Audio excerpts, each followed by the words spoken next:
हमारे देश में जब कोई गैर कानूनी काम को कोई रोका नहीं जाता तो फिर लोग यही करते हैं कि पुलिस और स्थानीय प्रशासन ने पैसा खा लिया होगा, इसलिए अब उन्हें ब्लैक ब्लैक नहीं दिख रहा और वाइट वाइट नहीं दिख रहा। और ऐसी ही जगह जो है, ये जो मामला है, ये अक्सर आपको ब्लैक ब्लैक नहीं दिखाई देता और वाइट वाइट नहीं दिखाई देता।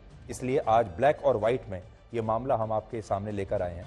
अब आप ऐसा समझिए कि जब आप कोई मामला पुलिस थाने में लेकर जाते हैं और किसी पुलिस वाले ने रिश्वत खा ली होती है तो उसको कुछ दिखाई नहीं देता, और आप भी ये बात समझते हैं।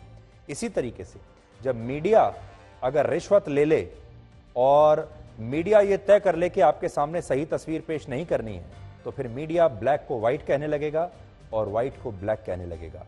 और ये सब कुछ यही हो रहा था।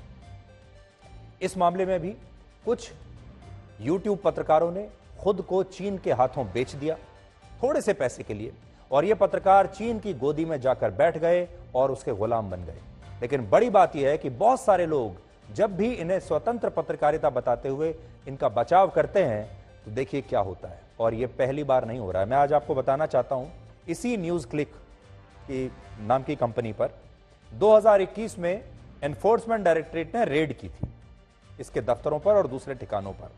और उस समय हमारे देश का एक खास वर्ग, लोकतंत्र और अभिव्यक्ति की आजादी के ठेकेदार और प्रेस की आजादी के ठेकेदार और एडिटर गिल्ड ऑफ इंडिया जैसी संस्थाओं ने तब बड़ी चिंता जताई थी और कहा था कि ये ईडी की रेड स्वतंत्र पत्रकारिता को कुचलने के लिए की जा रही है। मैं आज आपको बताना चाहता हूं उस समय किस किस ने विरोध किया था। देखिए, उस समय जब ईडी ने इनकी रेड की थी और यही बात जब ईडी ने बताई थी जो आज न्यूयॉर्क टाइम्स बता रहा है, उस समय ये कांग्रेस पार्टी ने इस न्यूज क्लिक का बहुत बचाव किया, कुछ विपक्षी दलों ने बहुत बचाव किया, कुछ खास पत्रकारों ने इसका बहुत बचाव किया, और जो नक्सलवादी थे, माओवादी थे, टुकड़े टुकड़े गैंग के जो सदस्य थे, उन सब ने यह कहकर बचाव किया कि यह तो स्वतंत्र पत्रकारिता पर हमला है और सरकार जो निर्भीक पत्रकार हैं उनका मुंह बंद करना चाहती है।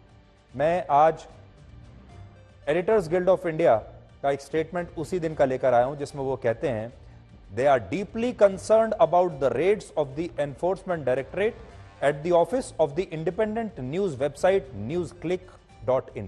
यहां देखिए खास बात यह है, ये सब इनको बोलते हैं इंडिपेंडेंट न्यूज वेबसाइट। हर पत्रकार जब आपके सामने अपनी पैकेजिंग करता है तो कहता है मैं स्वतंत्र हूं, मैं इंडिपेंडेंट हूं। इन्होंने भी लिखा इंडिपेंडेंट न्यूज वेबसाइट, लेकिन अब आप सोचिए ये कितनी स्वतंत्र थी, ये तो गुलाम थी और ये चीन की गुलामी कर रही थी ये वेबसाइट। फिर आगे लिखते हैं, editors guild of India is concerned that raids by government agencies are not used as coercive measures to suppress free and independent journalism. यहां भी इंडिपेंडेंट जर्नलिज्म आ गया, और यही बात मैं बार बार आपसे बात कर रहा हूं कि ये इंडिपेंडेंट जर्नलिज्म के नाम पर आपके साथ सबसे बड़ा धोखा है, आपके साथ सबसे बड़ा छल है। ये इतने आजाद हैं, इतने स्वतंत्र हैं कि इनकी स्क्रिप्ट्स चीन से लिखकर आती हैं। ये कितने आजाद हैं कि इनका पैसा चीन से, पाकिस्तान से या फिर अमेरिका से आता है। उस पैसे से ये अपने पत्रकारों की तनख्वाहें देते हैं, उनकी जेबें भरते हैं और फिर उन्हें बताते हैं कि उन्हें क्या करना है। आपको याद होगा पुराने जमाने में राजा महाराजा जब हुआ करते थे तो उनका एक दरबारी कवि हुआ करता था, और उस कवि का जो काम था वो ये था कि अपने राजा दरबारी कवि होने के नाते उसकी तारीफ में कुछ लिखना है और उसे इसके बदले में अशर्फियां मिलती थी। आज ये अशर्फियां बाहर से आ रही हैं, ईस्ट इंडिया कंपनी से आ रही हैं।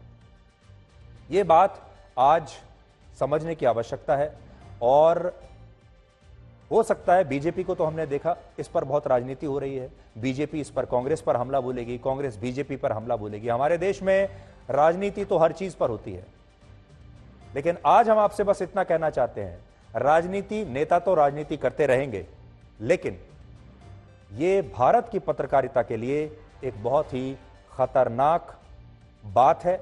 और ये तो सिर्फ एक वेबसाइट के बारे में भी पता चला है, हमारे देश में न जाने कितने और लोग हैं जो ऐसा ही कहीं ना कहीं बाहर से पैसा लेकर इस तरह की मिलावटी खबरें आपके सामने पेश कर रहे होंगे। इसलिए आपको अब सावधान हो जाना चाहिए, क्योंकि न्यूज में मिलावट शुरू हो चुकी है। दूसरी बात एक और हम स्पष्ट करना चाहते हैं, यूट्यूब पर जितने भी पत्रकार हैं हम सबके बारे में ये बात नहीं कह रहे, इसलिए ये बात हमारी याद रखिएगा।